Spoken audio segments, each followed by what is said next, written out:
I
mean, this capture specifically the game.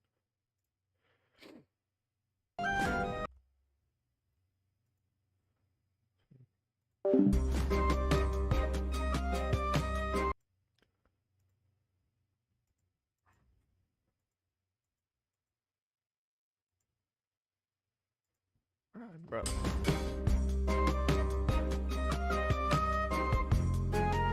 Need help getting up there, bud?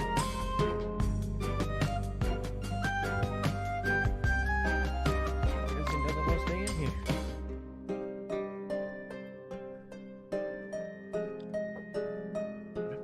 I'm trying to build a bridge in a shed, Nico.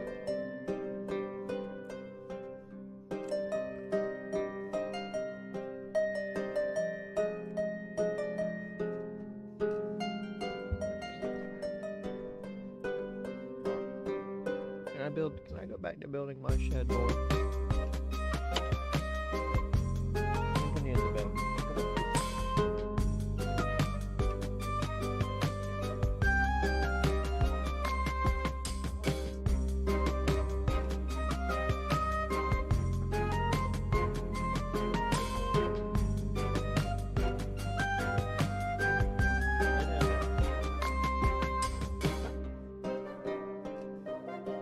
Oh my god. Ah, shit.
better spacing that time.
Go, Nico, stop. Oh, you're gonna take my keyboard.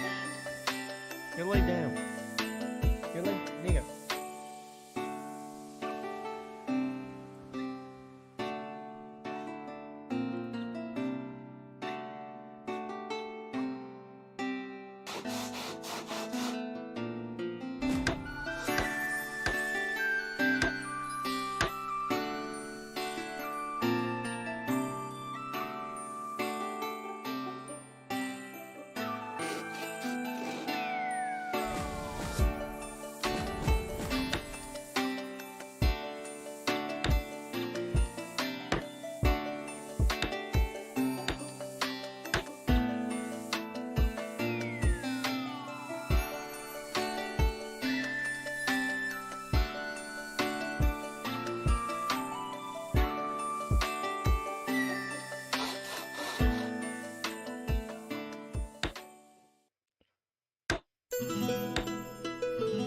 What did you say happened?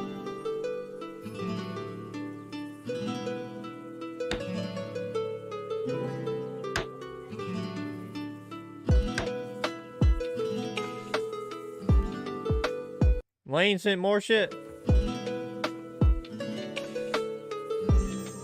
Well, I assume.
Mama will bring me a hot.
Didn't even hold.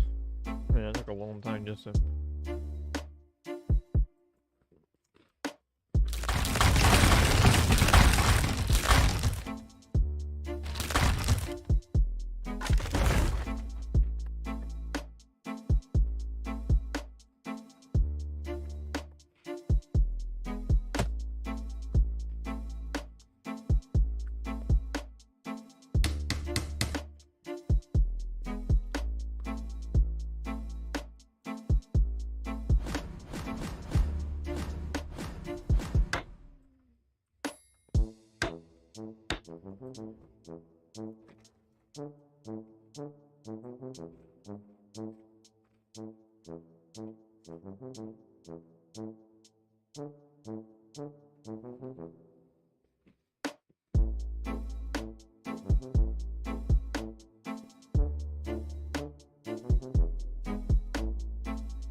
Mobile games are going big. Play the official PC version of Clash of Clans with Google Play Games. Download and play today.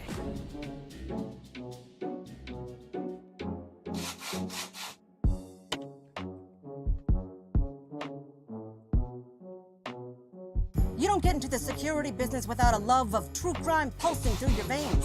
But when you're on the beat, you don't have time to sit back and watch your favorite whodunits. So for all you armchair detectives, there's Philo. 70+ channels live and on demand with the best crime and mystery shows on TV. For just $25 a month, it's a steal.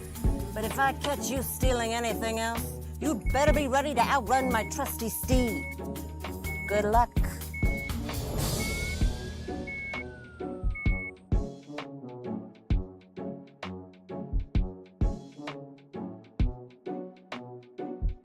You're at a house. It's not my house. It's a staged house. And the contestants' houses weren't the only thing Pimp My Ride lied about. The reactions were staged and retaken multiple times. Certain upgrades were taken off as soon as the cameras cut. It's for a boat. He goes, it's a GPS for waterways. It will not work in your car. And disappointingly, even Exhibit himself had no real interest in cars. Soccer moms coming up to me, telling me about their husband and their car that he had since the 60s. And I was like, stop talking to me about this. I know as much as you do. When asked if the show was fake, a former contestant replied with a single word correct, which isn't surprising as the show even lied about who the contestants were. For example, in season 2, episode 10, Brooke was introduced as a 22-year-old film lover working hard to go to grad school, which had been fabricated by the producers as she was actually a 25-year-old cocktail waitress planning to move back to New York. The reason for this, as explained by Jake from season 3, was because Pimp My Ride only picked people in their early 20s. There was a strict age limit of 22 years old. Confirming that the show was lying about contestants' details before filming had even started. In the first 30 seconds of each episode, Exhibit emphasizes that each contestant doesn't know they're about to get picked. He has no idea. I'm about to pimp his ride. Yet this was strange as the contestant always answered the door, always had a microphone on them, and even had their windows blacked out as if they didn't want cameras seeing inside. Well, it turns out Brooke, the supposed 22-year-old film lover, had been pre-selected by a friend to appear on the show, and as a result she'd stay when Exhibit showed up at my house to tell me I'd been chosen, not a surprise. What was a surprise was when the producers made me react and then react again to Exhibit showing up, finally coercing me into doing a cartwheel, and she wasn't the only contestant who'd had this experience. And they push you on how to say it and what to say and everything like that. The show didn't have an actual script, but they did steer the dialogue in a direction that they wanted. If I said something they liked, they would have me repeat it over and over on camera. This had been commented by Seth, who appeared in season 5, who was also well aware that Exhibit was coming to his house, stating, "They told me I was in the running for my own episode, but it was between me and 2 other people. When I was sitting in the house waiting for a knock at the door, they said that it was either going to be Exhibit or a producer telling me I didn't win." Thinking back on it, that was all bullshit, but it did make the surprise genuine, which was the same experience as Erin from season 4, episode 2. She was one of 3 contestants. One of them would be chosen. Someone came and knocked at the door. If it was Exhibit, they won. Each contestant was at least somewhat aware that they'd be getting a knock on the door because, well, the homes they were in were actually owned by Pimp My Ride. A Huffington Post article clarified these houses were oftentimes not the contestants' homes. Instead, each dwelling had been rented by MTV. For example, when Jake from season 3 was asked, did the film crew show up and stage the whole surprise as part of the episode, he'd respond by stating it wasn't my house. It was a place owned by one of the crew members. Similarly, Seth from season 5 stated, the house was rented from Craigslist because I lived in an apartment, and they need a house with a big open driveway for filming, which is certainly reasonable, although sometimes the house was part of the person's story. In season 2, for example, Eric's car had supposedly been beat up in the rough streets of Compton. In Compton, ain't no street lights in However, judging from a quick look at Google Maps, it seems the episode was filmed in a much nicer neighborhood. So if Eric's story was inconsistent and Brooke's story from earlier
you say my name?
Yeah.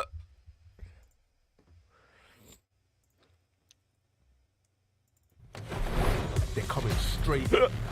Trust me, I've got nothing.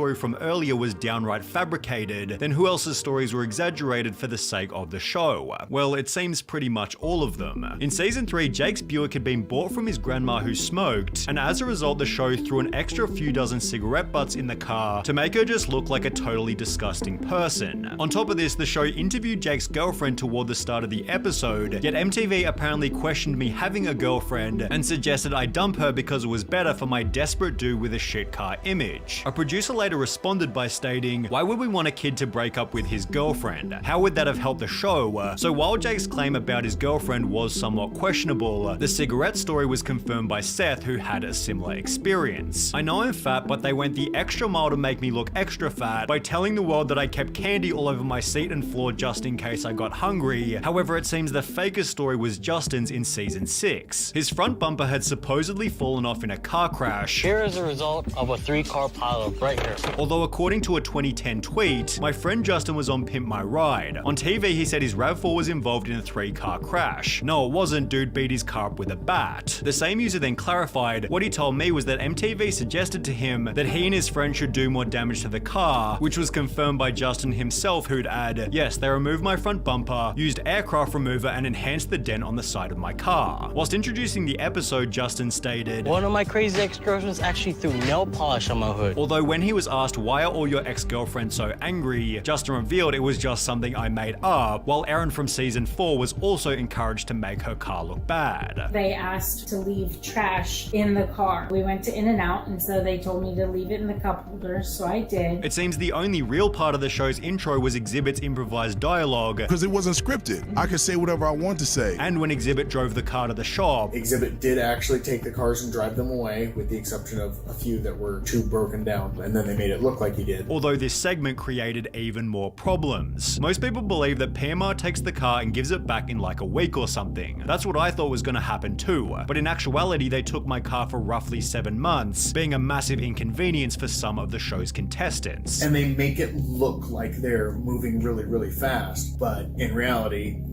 they weren't. When asked for the 5 months they had your car, did they supply you with a replacement car? Justin from season 6 replied, "No, they gave me $2,000 to rent a car. But I was 19 at the time. I rented a car for a month and it cost me $1,000, forcing Justin to find his own transport for the remaining 4 months. Seth from season 5 had a similar experience, being forced to go to a really small shady company off the freeway by LAX because they were the only ones willing to rent to me because of my age. It sucked having that rental car because they wouldn't take payments over the phone, so once a month I had to drive all the way from West Covina to LAX just for them to swipe my card." Although the rental situation was better for other contestants. They had my car for about 6 months, and that time I had the rental car for 6 months as well. With Jake from season 3 adding, "They gave me a really nice Mitsubishi Lancer to drive for the time they had the Buick. In the meantime, the crew began to plan how the rides were going to be pimped, although according to a former production staffer, this was also somewhat staged. The boardroom scenes with the WCC crew took a long time to shoot. They often had to be fed line by line. Some of those guys never really got used to being on TV. Some of the lines in the shop probably seem rehearsed because producers would come up with them and feed them to the WCC guys, although excluding this, the mechanics were fairly innocent. The segment where they'd pimp the car was almost impossible to fake. They really did put shit in the vehicles and change everything out. But when contestants were shown what their new car looked like, Pimp My Ride employed even more staging. Finally came the day for the big reveal. They filmed my reaction to the car at least 10 times before I'd even seen it. And when I did, holy hell. Poor Betsy looked like Barbie's dream car from hell. It was pimped to the nines and hideous. This had been written by Brooke, who gave a much different reaction during her episode. Beautiful, perfect color. Exactly the color I want. While every other contestant also filmed their reveal multiple different times. We had to take a lot of takes over and over and over and over and over and over again. Justin stated they had to keep retaking my reaction. Seth stated I even had to do the reveal of the car like 3 times. However, Jake's reaction anecdote was the strangest of them all. His first real reaction to the car was just quiet amazement where he said this is good. They immediately yelled redo and then things got a bit weirder. I remember this very clearly. Big Dane, very big dude, he like puts his arm around my shoulder, kinda walks me around the shop for like 10 minutes and he's like, "Listen, we put a lot of work into this. We expect you to be a little more enthusiastic," although it would have been hard to conjure enthusiasm for a car that barely worked, as Jake would later right. The problem with the show is they don't fix any of the mechanical issues, and my car was a piece of shit. What they did was make my piece of shit sound exceptionally awesome, which is great, just not great enough to drive on roads. The HuffPost article expanded on this by stating, the car needed a muffler, and so a fake exhaust pipe was installed to make it seem as if that's what the car was supposed to sound like, even though it was just a lack of a muffler, while Exhibit brought up a much more dangerous incident. There was an instance where one of the cars wasn't fixed correctly, and long story short, this kid was driving this vehicle that was supposed to be like damn near brand new, and the steering wheel came off when he was driving it. It's therefore no surprise that the production staff has said, I can say that the cars often weren't fully ready when we shot the reveal. Some had to stay in the shop another week or so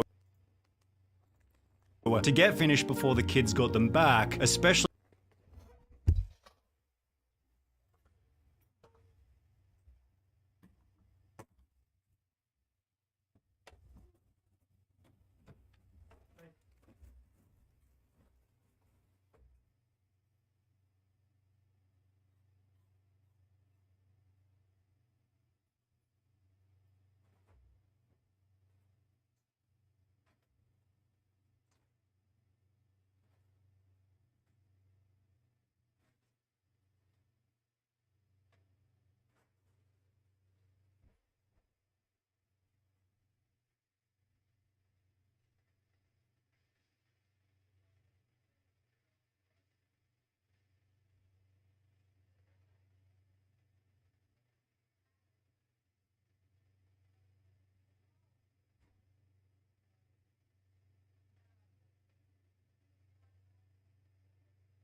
if they had mechanical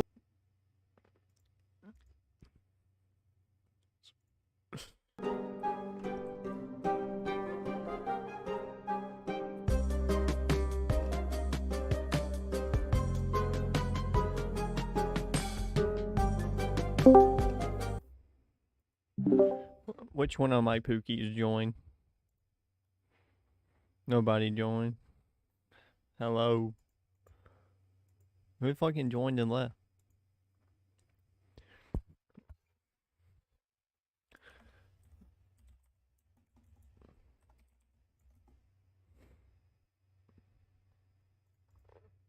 behavioral issues, and it was Seth and his candy bars who seemed to fit this category. Pimp My Ride doubled down on his supposedly crappy diet by installing a cotton candy machine in the boot of the car, which didn't even work as the cotton candy machine didn't have a protective hood that fit. So if I tried turning it on, it would get candy strands everywhere. Very messy.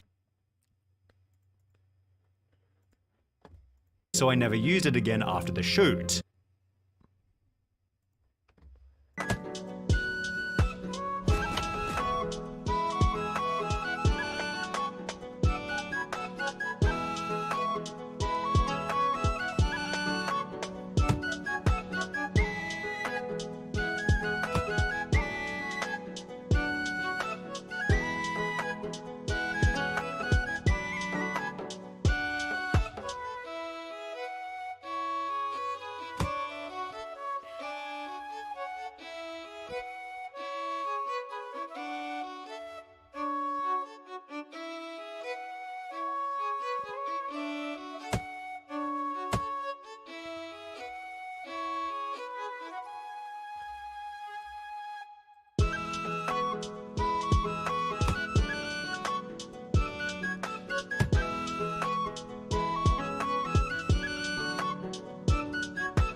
Ba-da-da-da-da-da.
No? Okay, shit. This works.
What fucking stands?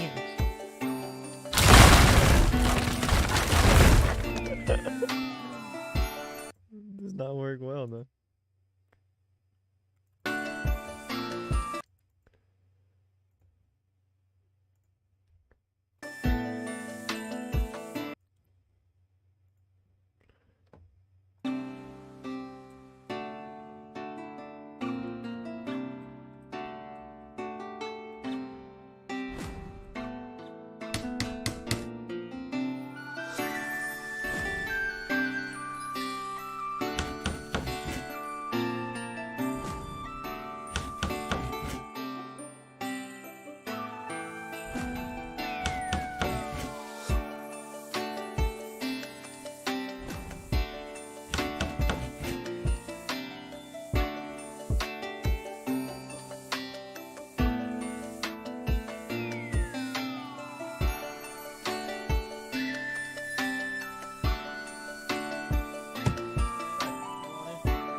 It definitely could work.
Where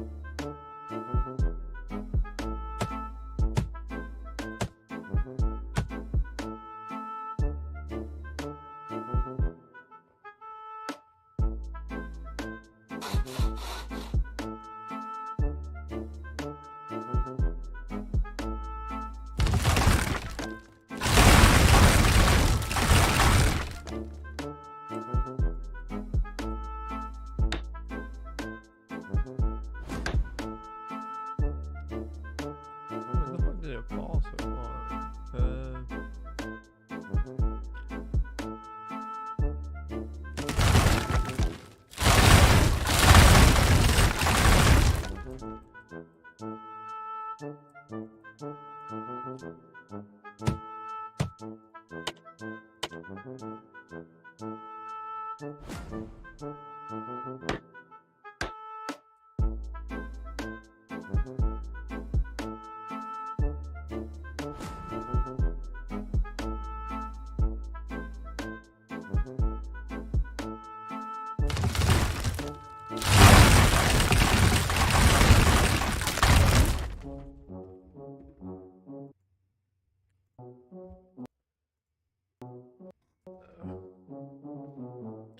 This is a very long game.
What are they called?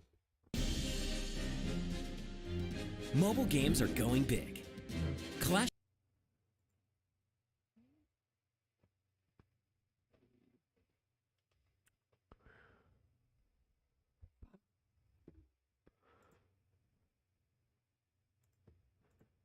This is Jesse. He's a gamer from the UK who was born without his left hand. But that hasn't stopped him from kicking butt online, and he loves making people smile while pranking them with his missing digits. I don't need that one right now. But... He's never even had a real prosthetic before, just a hook. They're so expensive. Literally, this right here is the only prosthetic I've ever had. So, we're gonna build him a prosthetic hand from his favorite video game. But what he doesn't know is this isn't just some cosplay prop costume. No, this is the most advanced bionic hand in the world. And he gets to keep it. I'm not sure there are any professional gamers playing hardcore action games with a bionic hand. Maybe Jesse will be the first. It's gonna blow his mind. This video is sponsored by Naraka Bladepoint, who challenged us with the task of making Jesse a bionic hand for a video to turn him into the character Hadi Ismail from the game. Jesse's been playing the game one-handed, and he's really good. Will having two hands make him even better? Hey Jesse, how's it going? Hey James, I'm doing great. I was watching you play Naraka, and you're pretty damn good at it. Thanks. You know, with one hand, it took some practice. Think you'd be any better with a bionic hand? Well, I mean, I don't know. I've never really had a prosthetic hand before. Alright, I'll see what I can do. Wait, what? So, how are we gonna do this? Well, we could probably 3D print some kind of hand pretty easily, but that wouldn't be very functional. Luckily, this past summer, I visited Psionic in San Diego, a company on a mission to make the world's most advanced and affordable bionic hand for everyone who needs one. This is something I've wanted to do my whole life, ever since I was actually 7 years old. So I was born in the Chicago suburbs, but my parents are actually from Pakistan. And I was visiting Pakistan when I was 7, and that's the first time I met someone missing a limb. And she was my age, missing her right leg, using a tree branch as a crutch, living in poverty. And that's kind of what inspired me to go into this field. They actually gave us an R&D hand to mess around with, and I think Jesse would get more use out of it. Let's turn it into Hadi Ismail's mechanical arm. For this build, Logan's gonna be helping me with all the aesthetic parts because he is way better at that kind of stuff than I am. This is going to be a super fun project and unlike anything I've done in the past. I'm making a prosthetic for somebody in the UK, and the best part yet, it's designed after a character from a video game, Hadi Ismail from Naraka: Bladepoint. And it's super, super sweet because it's this robotic arm and it's got a bunch of superpowers. It can fly around. I don't know if we're gonna be able to make Jesse do that, but I'm gonna get started designing the aesthetic pieces. So how exactly do you control a bionic hand when you don't have a hand? Well, this is a medical grade muscle sensor, or an EMG unit. It's a super sensitive sensor that can tell when you're contracting a muscle. Reminds me of that time we electrocuted my muscles in an attempt to make me play real life co-op.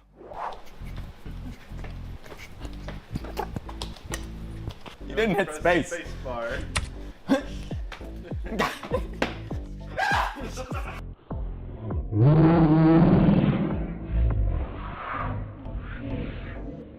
Anyway, these are just sensors. They won't be electrocuting Jesse. Let me show you how they work.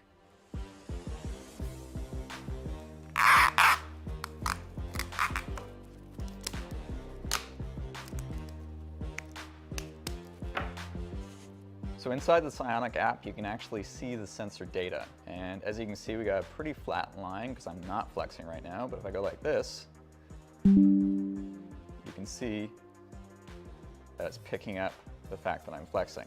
So now we can use that to actually control the hand. The beauty of the Psionic app is you can configure everything.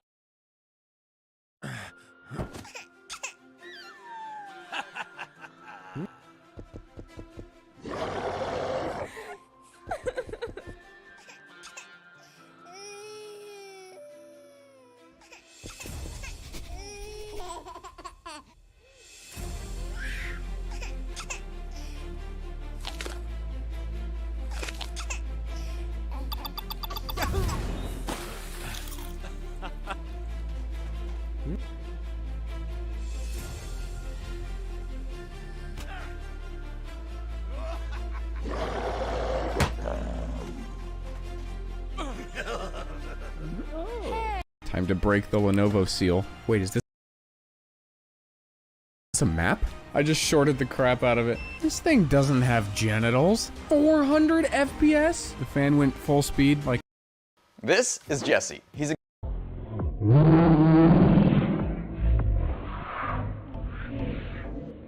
Anyway, these are just sensors. They won't be electrocuting Jesse. Let me show you how they work.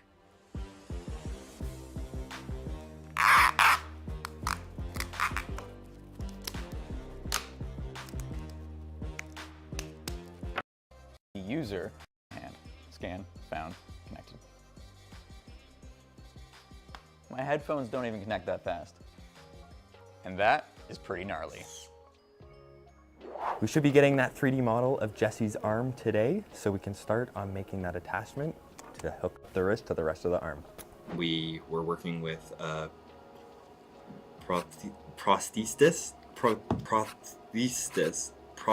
I don't want to say prosthetist because it's, I'm I don't think leaving it's all of this in. I want you to know that. A prosthetic specialist. We worked with. So I'm at the clinic right now, just finished. Anyway, he took a 3D scan of Jesse's arm so that we could make our mechanical arm attached to his. James is going to whip that up on the 3D printer and continue working on the socket while I finish up the aesthetic armor pieces. So far, I have finished making the aesthetic palm cover and the aesthetic backhand cover. To make that fit the rest of the aesthetic, we've got to paint the fingers with some gold paint. We're gonna mix our pigment together. So I'm replicating this kind of bronzy, coppery gold color. So to replicate that, I've got a bunch of different mica pigments here. We're gonna mix together a combination of those and try to get a close color.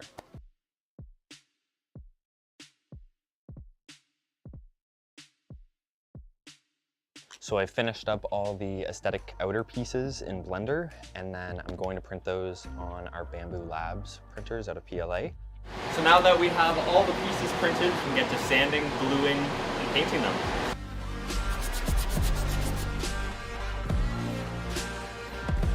This is the first coat. I have to do like 2 or 3.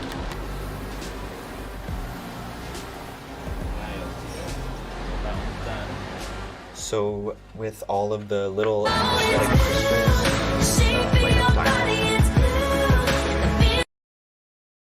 that it has. I wanted to make those transparent. I'm going to print them on our Formlabs resin printer.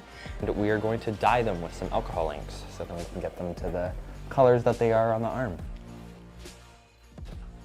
Now, we've never done any prosthetic work before, so this really is a new field for us. Luckily, one of our past interns, Chris,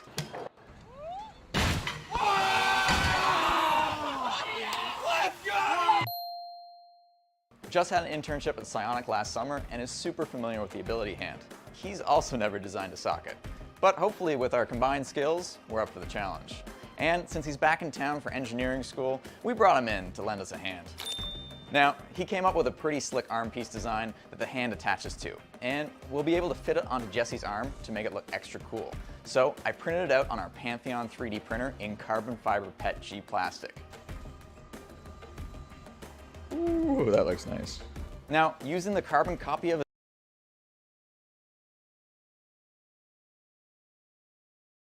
Did you say?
his arm, we can cast a silicone glove to make sure this arm fits him perfectly.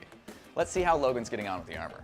All right, so we're gonna be assembling the socket. To this, we have to add all of our coupler pieces and components so then we can actually fasten and attach the wrist to our socket here for Jesse.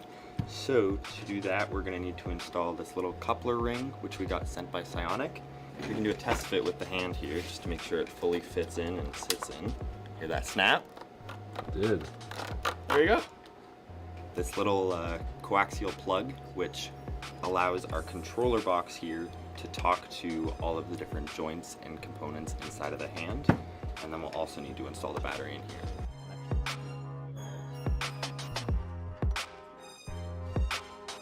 We get some red blinkies, that means we just have to swap a few things.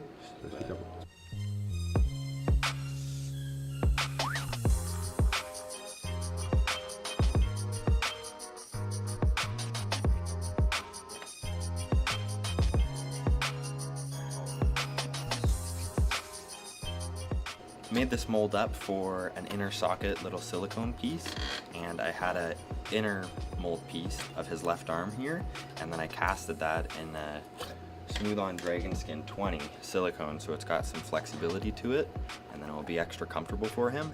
And what I'm gonna do right now we need to cut a hole. I've got to trace this out so we can actually install it onto the belly. Scalpel! He's looking nervously. You like. And then he'll be able to use his arm to control the hand. Okay. Pretty sweet.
Hey! There we go. That's first try.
Bronze.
Yeah.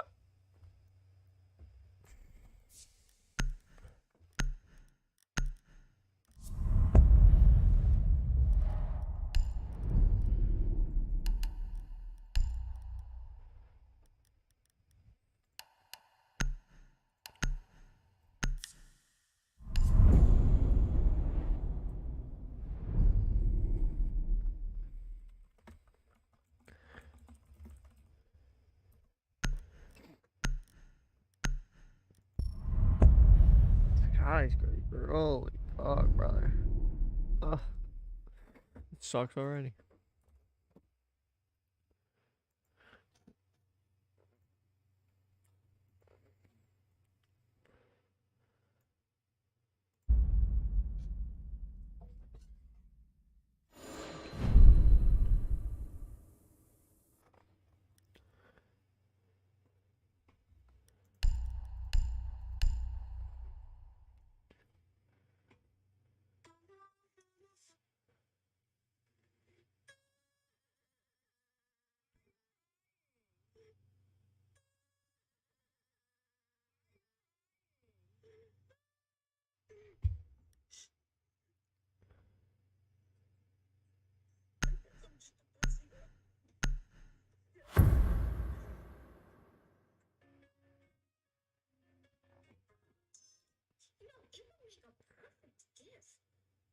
Christmas. Are you a rusher? Or are you a dragger? Or are you going to be on my side?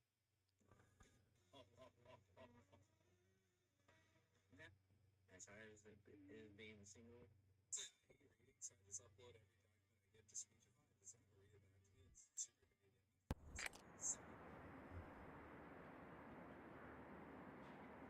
We need to locate a bomb.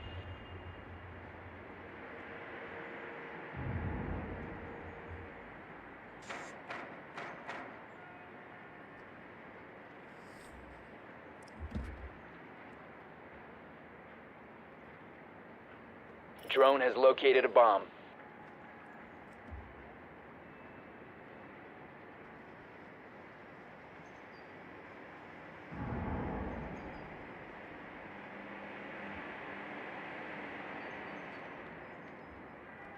Ten seconds to go.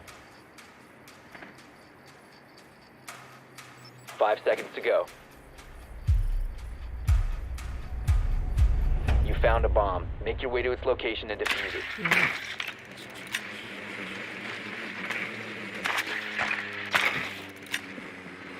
Oh fuck, I'm still in my drone.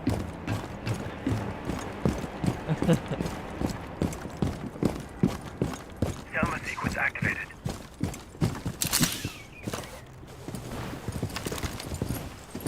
Scanning for electronics. Spotted a bomb.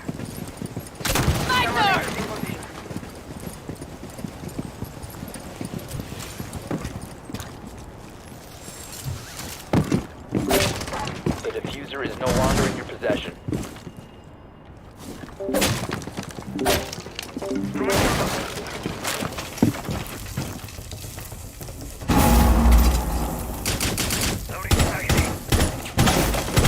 The diffuser is secured.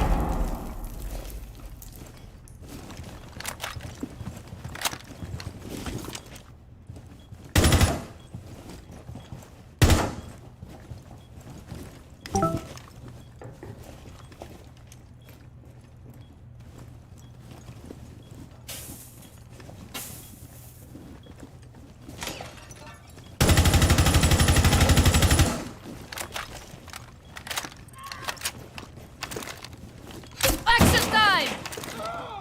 You have dropped the diffuser. Bro, what the fuck is happening? The diffuser is now secured.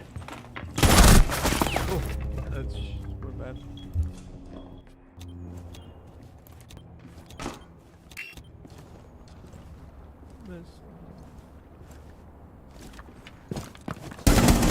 One friendly operator remaining.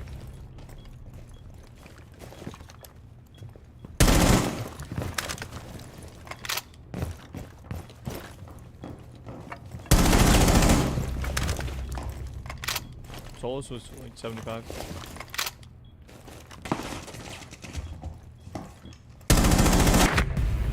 We have been eliminated.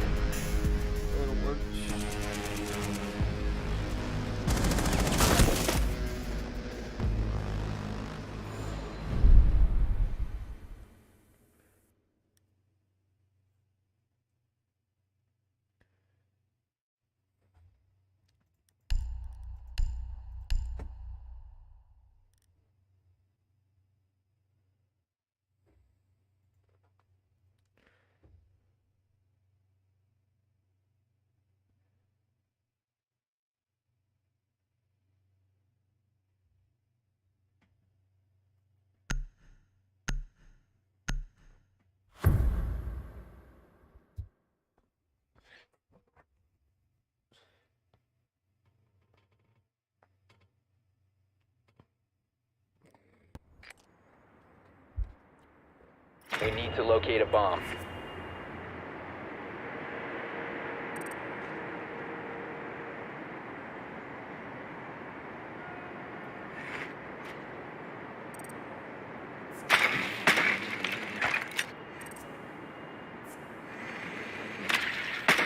Drone has located a bomb.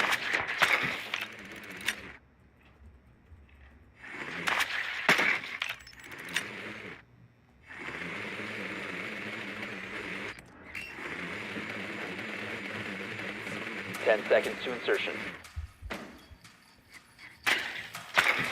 5 seconds before insertion. You've located a bomb. Make your way to its location and defuse it. Dude, I got fucking drone loader one. I didn't see red one.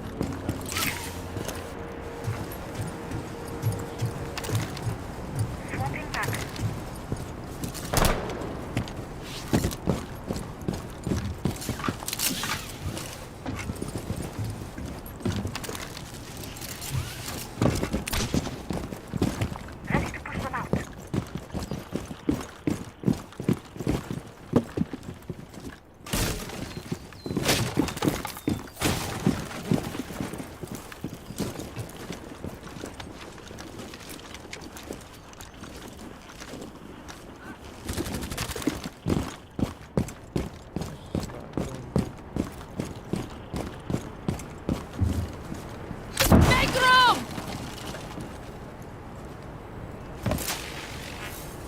Replicating.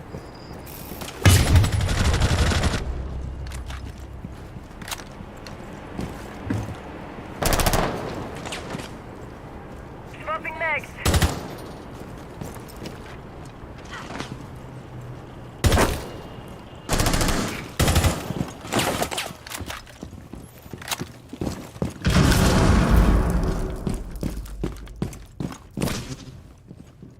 Device ready. Stop! You must recover the diffuser. The diffuser has been secured.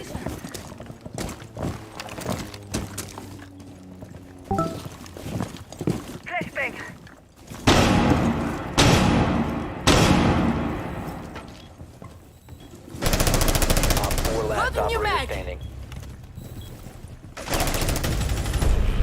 Op 4 neutralized. Mission successful.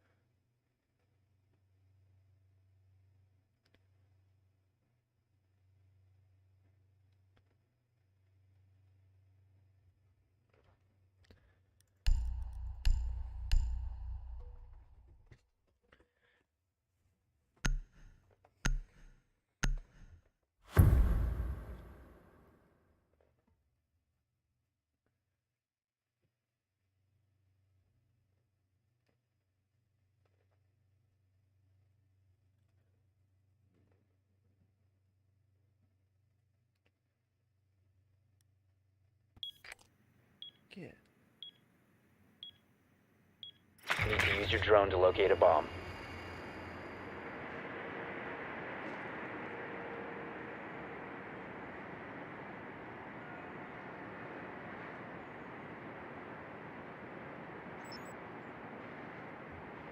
Your drone has found a bomb.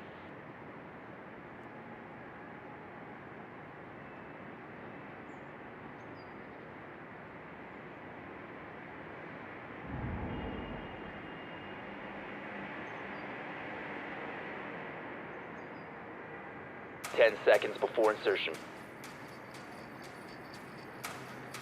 5 seconds to insertion. You found a bomb. Make your way to its location and defuse it.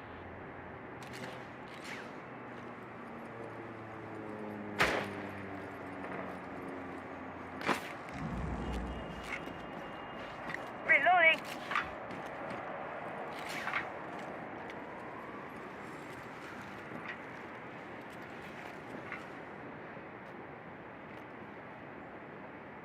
EMP incoming.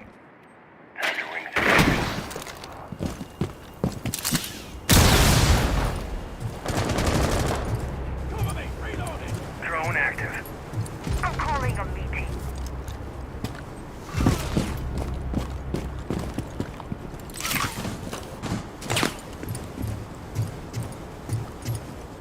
What the fuck? You got here?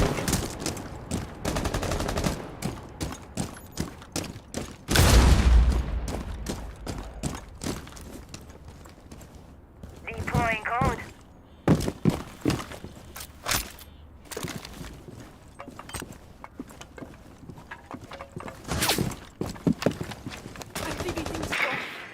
Swapping mags!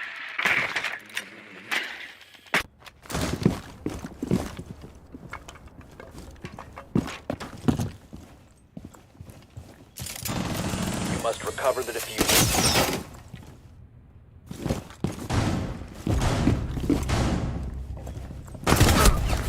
All Damn.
Secure the area. Keep the bombs protected.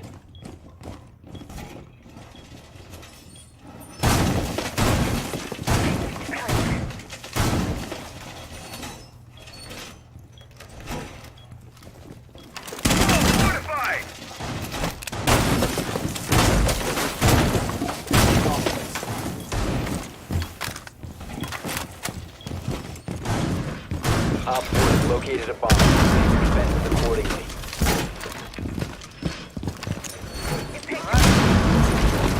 Ten seconds left. 5 seconds. Op 4 has located a bomb. Alarm in place. Changing max.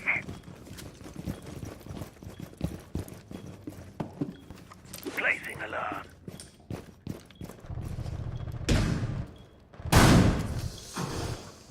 Barrier active. Chiba set.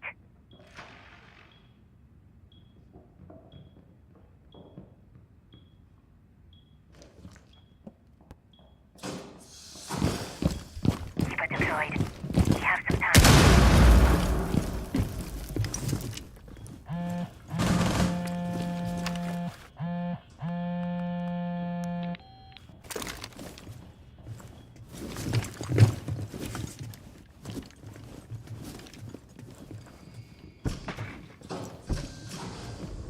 Barrier placed. We're covered.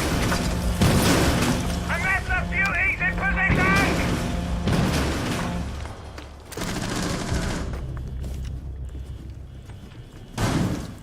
Setting a nest.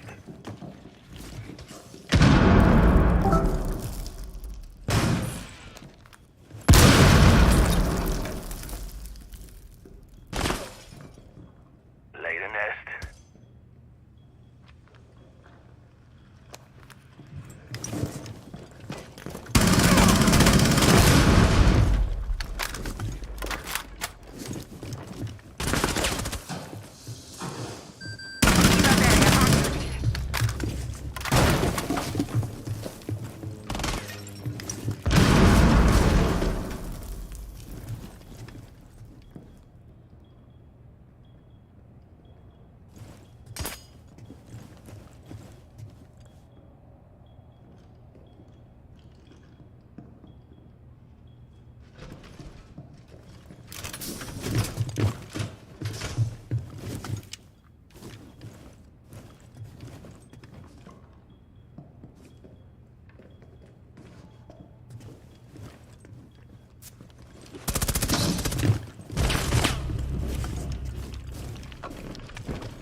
Down to 15 seconds. 10 seconds left. Both on the other side. One Op 4 remaining. 14 back around. Oh, already got Op 4 him. eliminated. Mission successful.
Secure the bombs.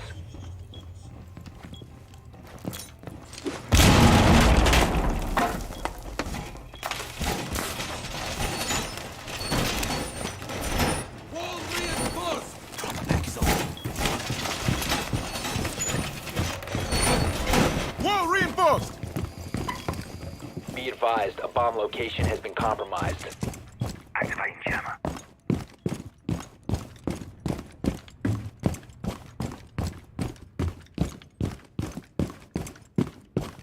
Ten seconds left. Wall fortified! 5 seconds left. Bomb located by Op 4.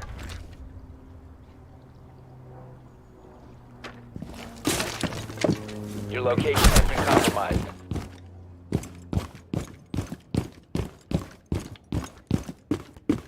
Losing mags! Doorway trapped.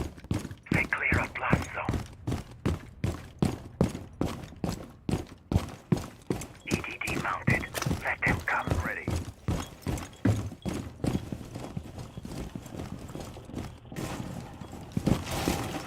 These will protect us. We are protected. Swapping mags!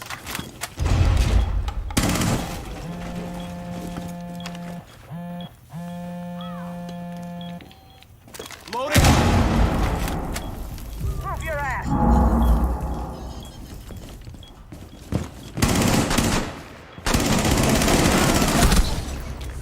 Helping ally! My bad.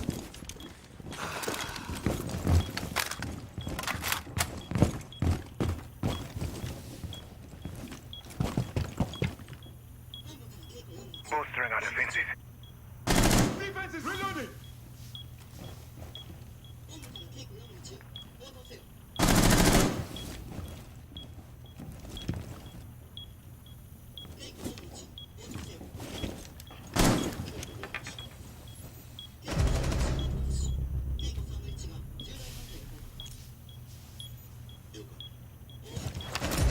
Op 4 last.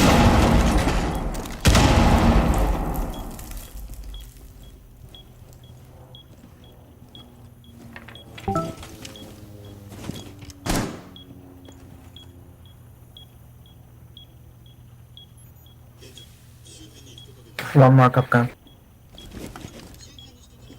Adding Overwatch. Perimeter defense. Your right side. Friendly is victorious. Hostiles eliminated.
I probably need to get in and put on my armor.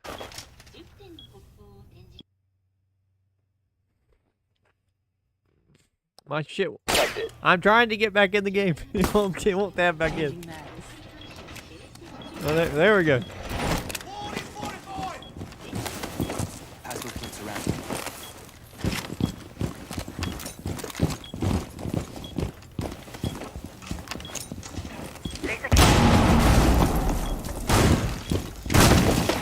Left. 5 seconds left. Op 4 has located a bomb. Be ready for hostile action. Surya is armed.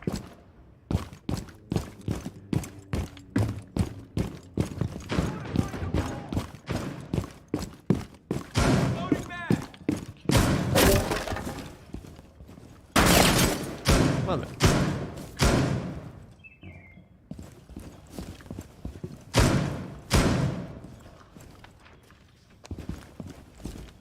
Hey, there's somebody in the bathroom, on like 5 ping area. Guys, play inside.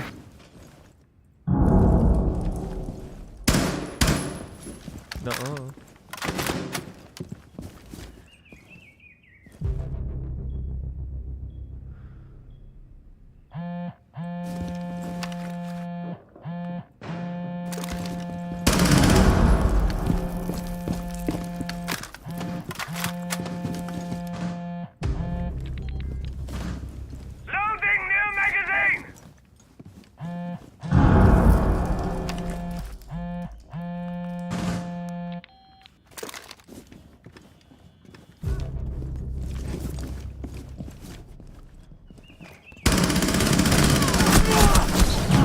fucking god, hopefully you guys weren't watching that.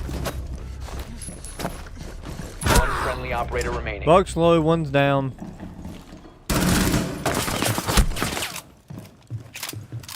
That was just fucking shit show. Op 4 has deployed a diffuser. You need to destroy it.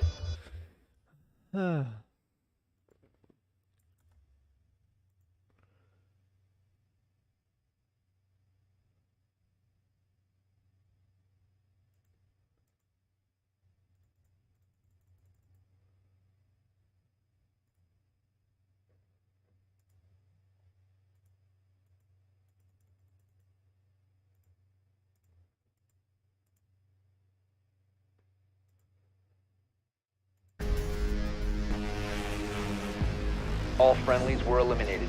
Mission failure.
We need to locate a bomb.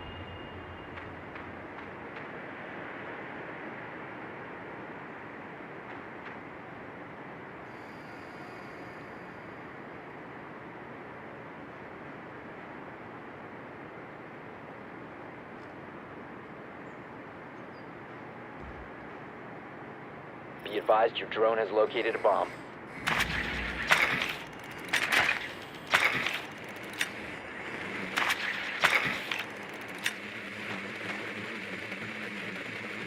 10 seconds to go. Insertion in 5 seconds. You've located a bomb. Make your way to its location and defuse it.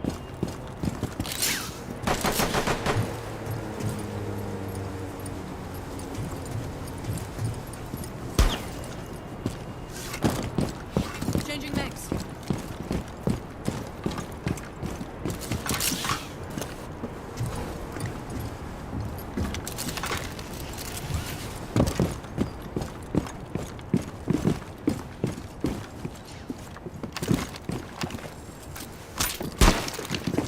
Swapping mags! Sequential breaching activated.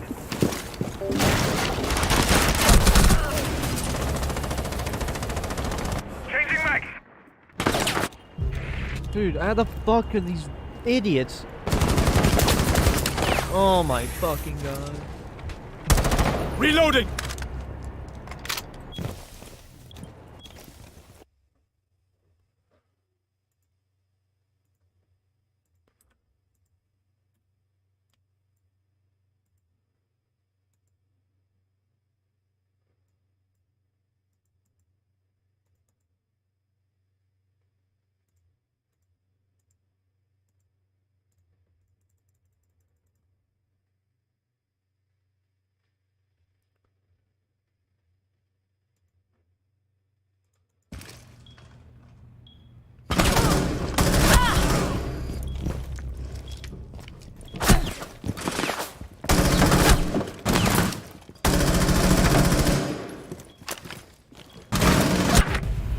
All friendlies have been eliminated.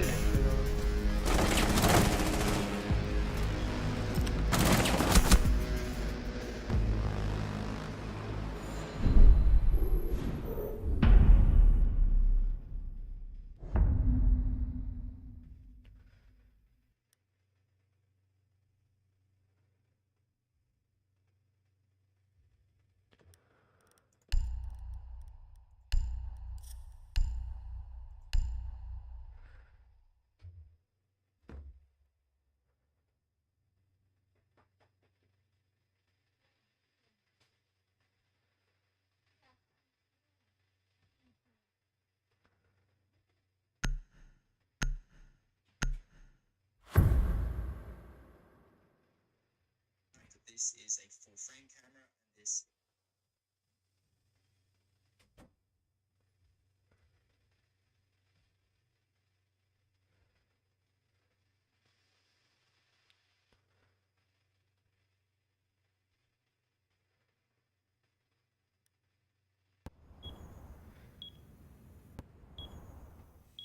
Secure the area. Keep the bombs protected.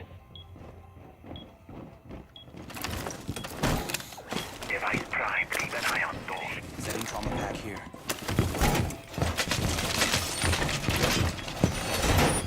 Be advised, a bomb location. Jammer!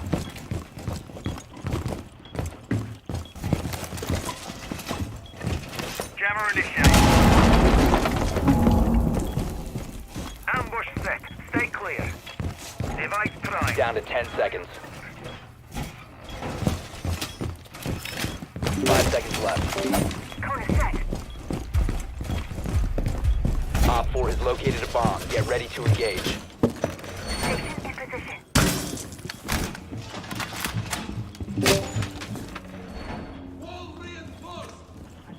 Healing station set. Ambush set. Stay clear.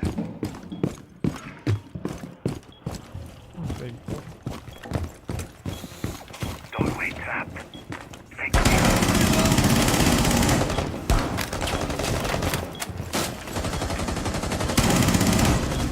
Loading new mag! Dude, how the fuck are these guys dying?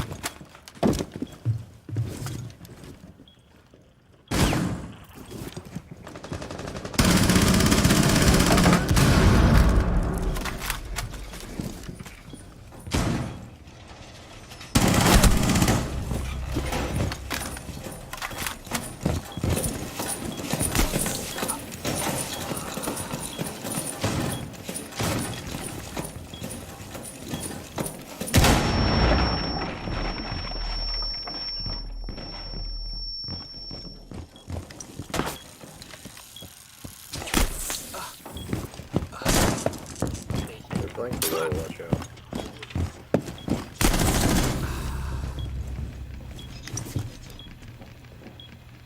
C4 set.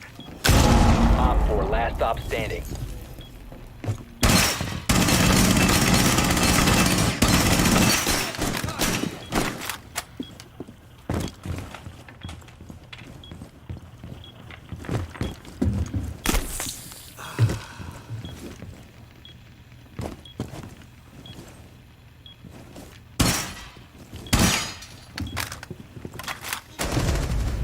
Op 4 eliminated. Mission successful.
You need to use your drone to locate a bomb.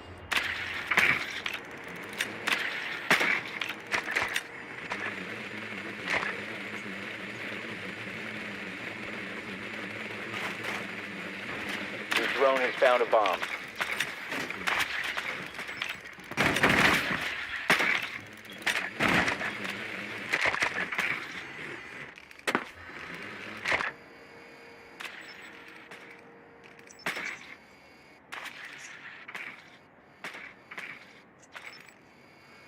Ten seconds.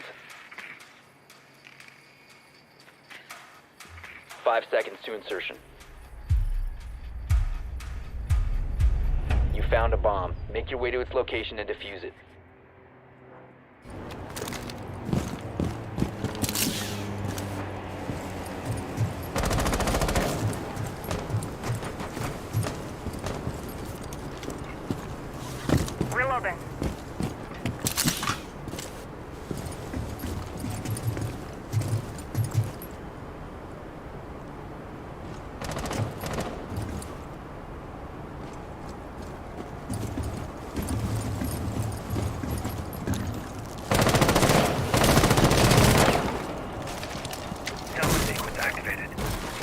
Victor, come here.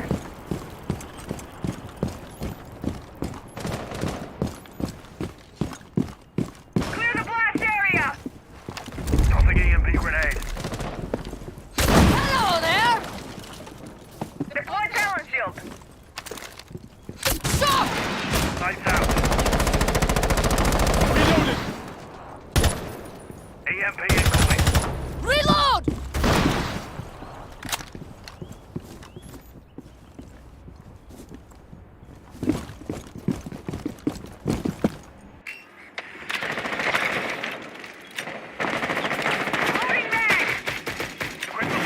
There's two guys in A.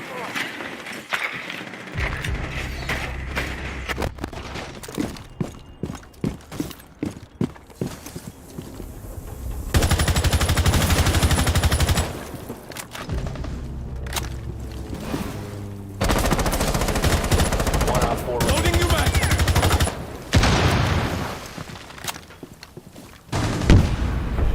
Fuck yeah, Op nice 4 guys. neutralized. Mission successful. Pretty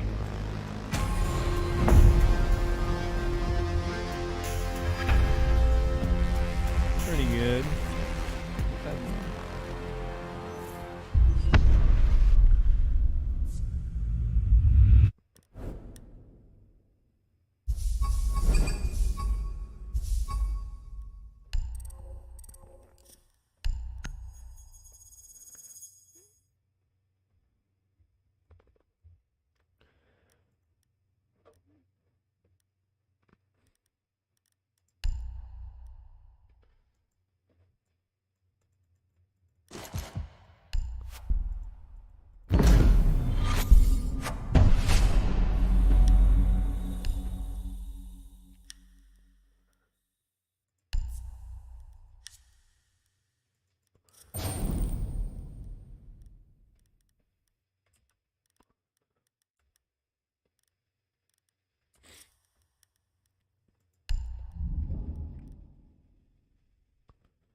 Need to use your drone to locate a bomb.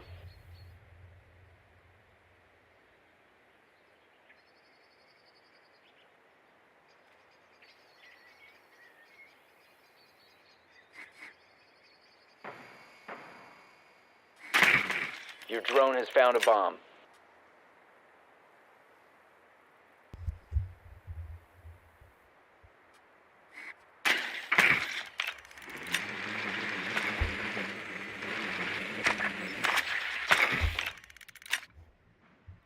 Insertion in 10 seconds. 5 seconds to go.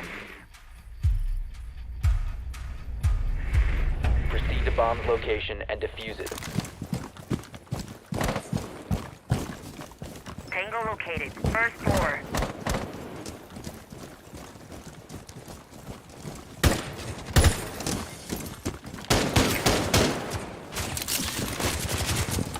Hello there!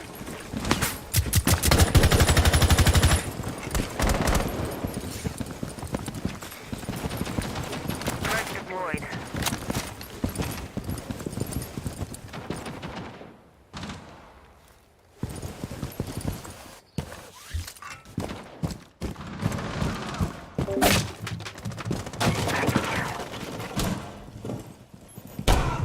Resource destroyed. Setting Selma.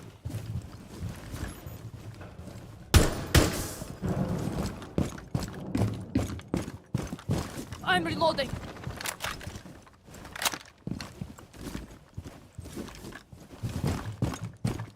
Initiating hack.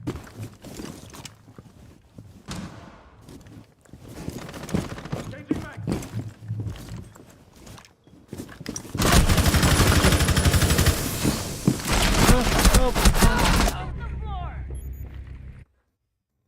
Jesus, I was pinned down.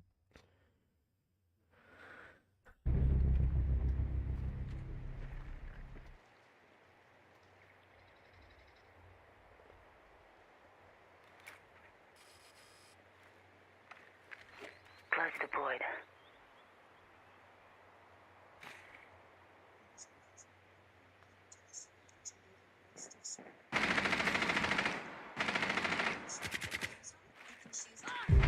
Down to one friendly.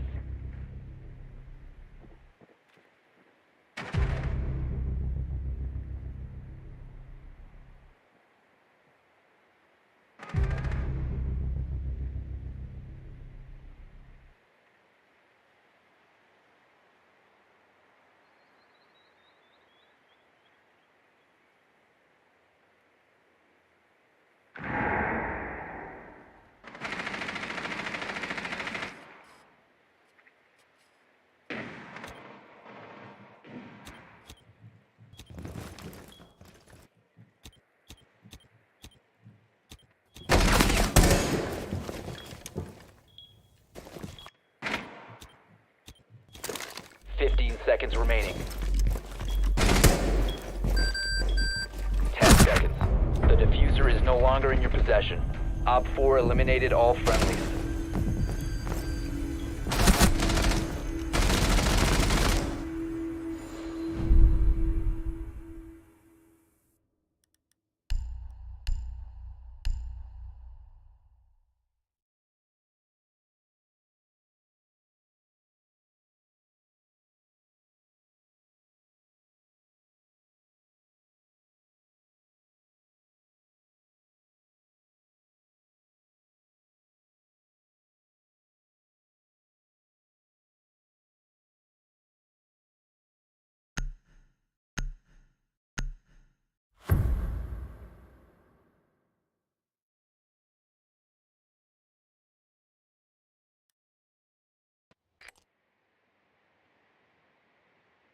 We need to locate a bomb.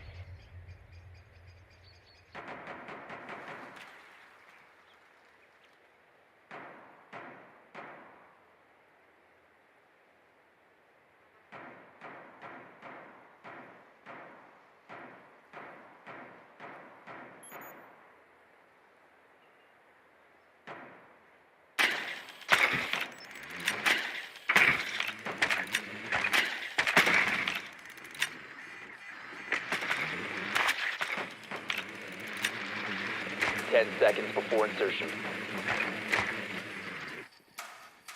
5 seconds. You must locate and defuse a bomb.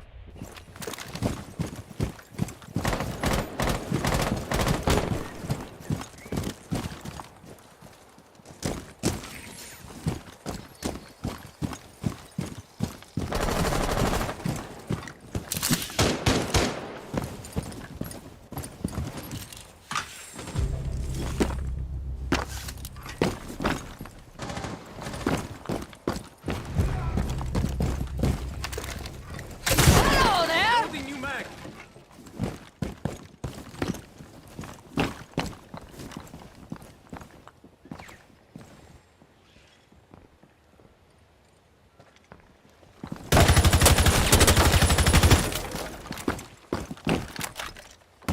That was awful. They didn't play him deep with it. Mad on out.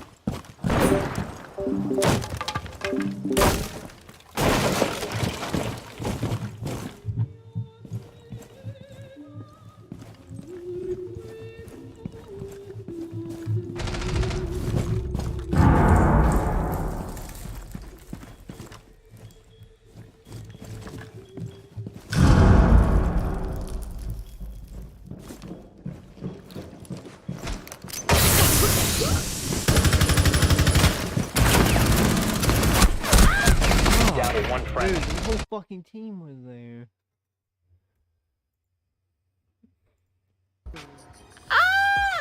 Okay, let's get those on there. Alright. Put some Velcro That was a good time right there. You know what, Rob? Just skip to the beauties.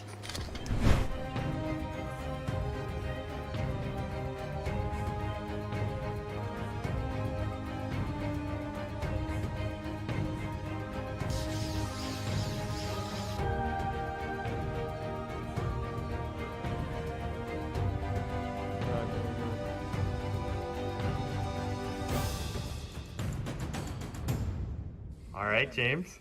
I finished the hand. You ready to come see it? Oh my god.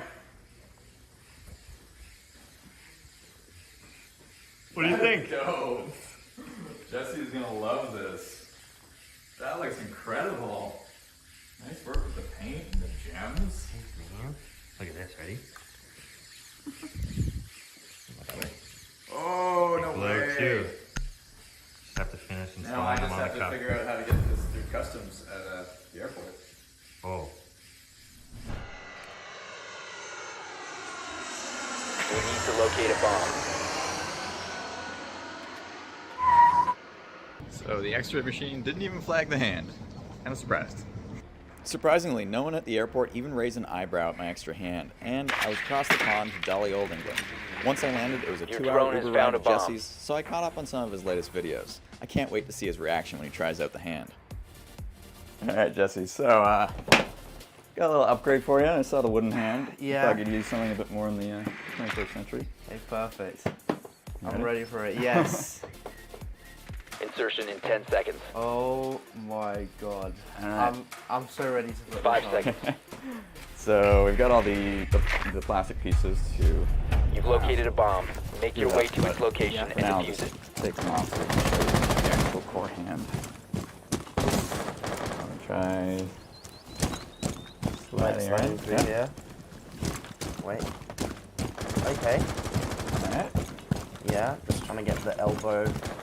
Yeah, but the silicone sounds pretty good. Fits in perfectly.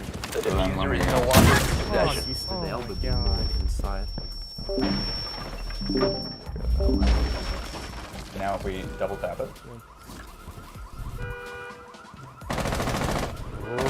There you go. Load the concussion. Oh my god! Dude, I've never been. Wait, can I? Here, let's I've never heard a team to get more shit. let's put in Close. Like 1, 2, 3. 1, 2, 3. oh yeah, you're getting it. The diffuser is now secured.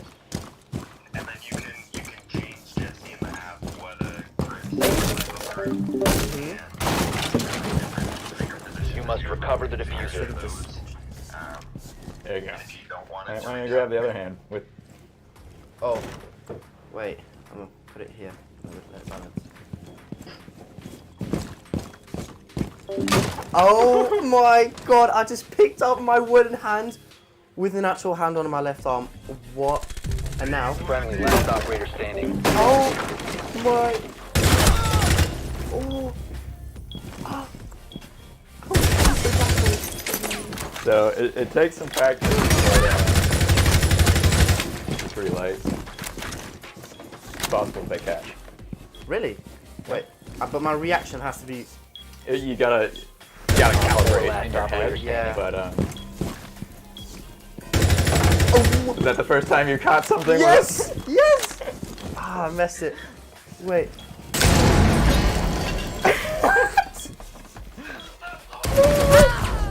Oh my god. Eliminated all friendlies. I feel like I'm playing a video game in real life. Like I'm having to control my arm to get it. Which video game? Naraka. Naraka, Right, yes. Blade Oh my god. I don't know if you can tell, but he's having a blast, Logan. Yeah. I was just. Oh, yeah, try. That's pinch, so try and pick up something small. Something small. I've always been curious.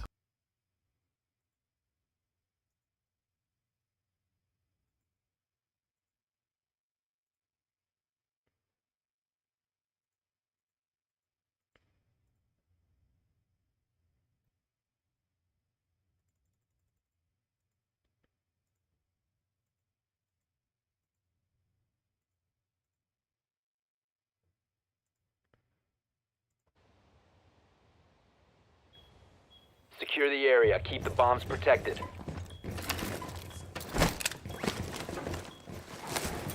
Pass these boots around. Deploying barrier. Bomb location compromised. Plan accordingly.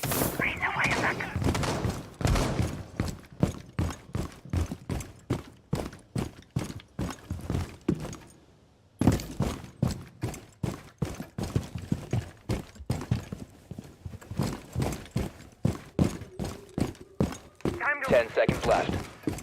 Wall reinforcements nearly done. 5 seconds. Reload. Op 4 has located a bomb. Get ready to engage. Wall is done.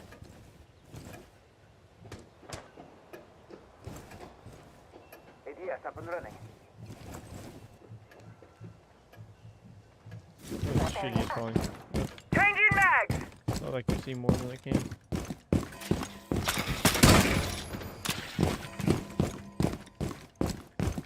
Reload.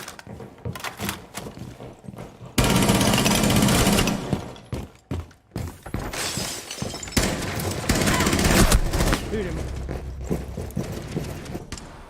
What the fuck? They're lagging. Or I'm lagging.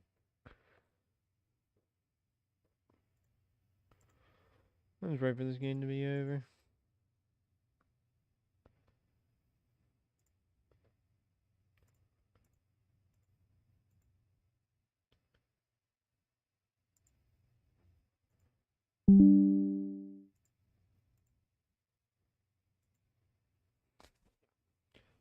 So this.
He doesn't miss. Like, it's very hard to die. I say to them, what is your goal in this case? And if their goal is $1 million and it's only a 25,000.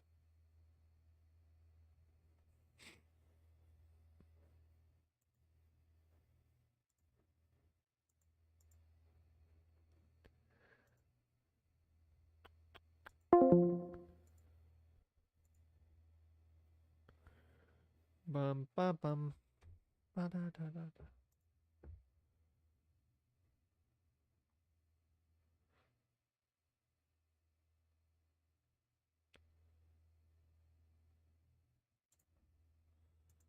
Critics are calling Poor Things the best film of the year. It's a very, very funny film. You're the most beautiful woman I've ever seen. Oh. Poor Things, rated R. Oh! Oh man, wild.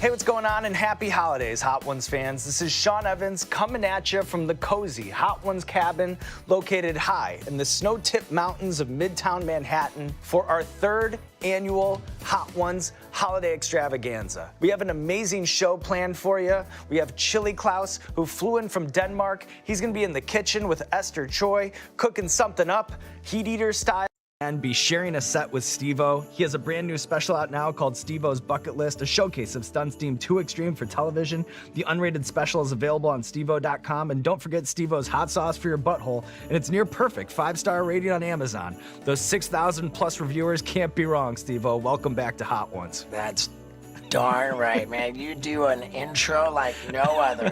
Wow, well, it's such a compliment, especially coming from you, Steve-O. And before we get started, if you are able, please consider a donation to Common Threads. We are very lucky to have Steve-O back on set to burn his face off. Steve-O, are you ready for another go-round?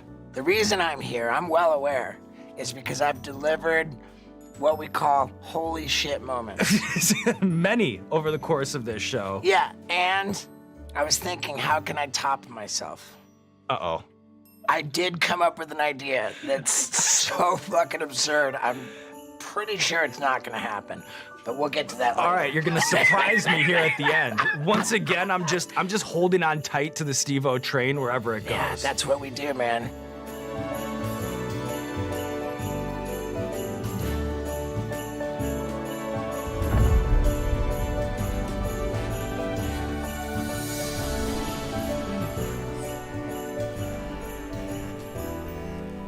So let's get into it.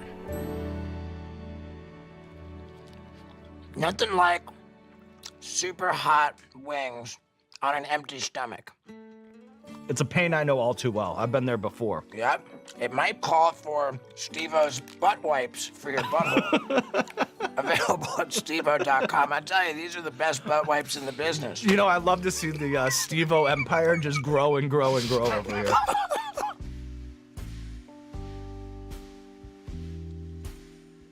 So your latest special, Bucket List, is a show that pushes you to your limits, but also one that pushes the audience to its limits, with several people passing out during the live show.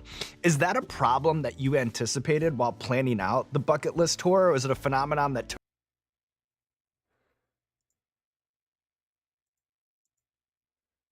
took you by surprise? I never, ever thought that that would even be a thing. The worst thing is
is that a lot of the time they feel like, oh, you know, I need to go get some fresh air. I feel a little queasy. So they'll get up out of their seat, walk out into the lobby or the bathroom, and then pass out while they're standing and maybe hit their head or something. It was like really, really alarming.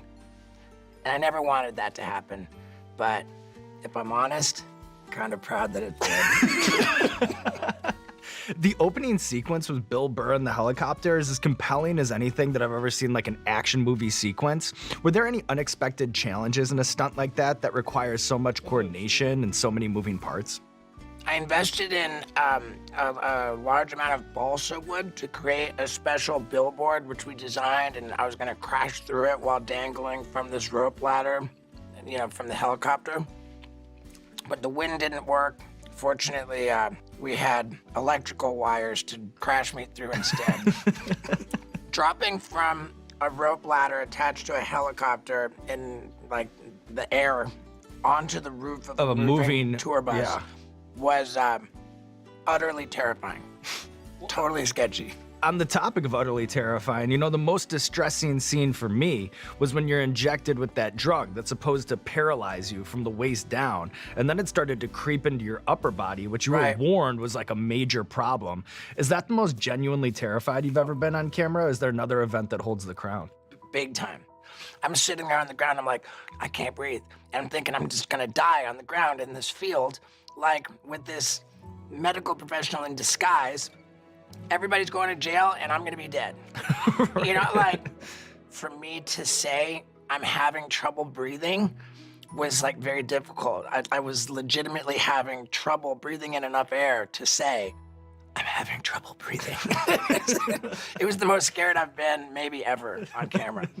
Well, I'm happy you made it through and happy that you're here today. Are you ready to move on here to sauce number 2? I am, dude, but not before I tell you that I love you. I love you right back. I love you right back, Steve-O.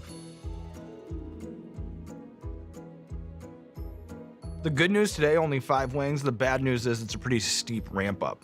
Oh, gotcha. Yeah. There's no bad news on Hot Ones. No. It's all good news here. Did I tell you what happened after my first episode of Hot Ones? No, I don't think so. I was fighting it so that I could communicate. And when I left, I got out of my car having to pee. Went over to the bushes. You touched. My wiener was on fire. Like, I was totally okay otherwise, but when I grabbed a hold of my wiener to pee in those bushes, God. Yeah, well, there's no way that was as bad as the next time you were on the show and you dumped a whole bottle of hot sauce into your eye. That's true. That's true. So from Santa colonoscopies to the eggnog challenge, Jackass has always celebrated the holiday tradition. What's the gnarliest stunt that you've ever done in the icy snow? From surfing Alaska to dry ice slip and slide to the 70-foot ski jump, you have some classics under your belt. There's extreme ice skating. Yeah, I remember that, where you fell through. Yeah, fell through the ice on ice skates wearing a tutu. That was fun. And I'm almost 50 years old. Can you believe it? Still pushing the boundaries. I love it, man. I'm so grateful for this life. What made your hockey slingshot at the Frozen Dome in Syracuse, New York? What made that one of the most regrettable stunts of your life? I got this call like, hey, we want to bring you on the ice and do this stunt. And I thought, oh, great, I'm in Syracuse anyway. So they had this slingshot thing, and we did the rehearsal. It was just so lame. I was like, you know what? So you knew it wasn't going to work before it happened. I knew it was going to be... I knew it was going to be terrible. So I said, the only way to make this cool is if people fire pucks at me. And even with that, it wasn't cool. Yeah, and it's the worst of both worlds because I'm getting nailed by hockey pucks all over me. Hurts like hell. And then getting booed. Getting booed. Really tasty. Gonna creep up on me a little bit. I love that I'm like legitimately really hungry. Is there a difference in your mind between the kind of laugh that you get from a stunt and the kind of laugh that you get from telling a joke? And is one more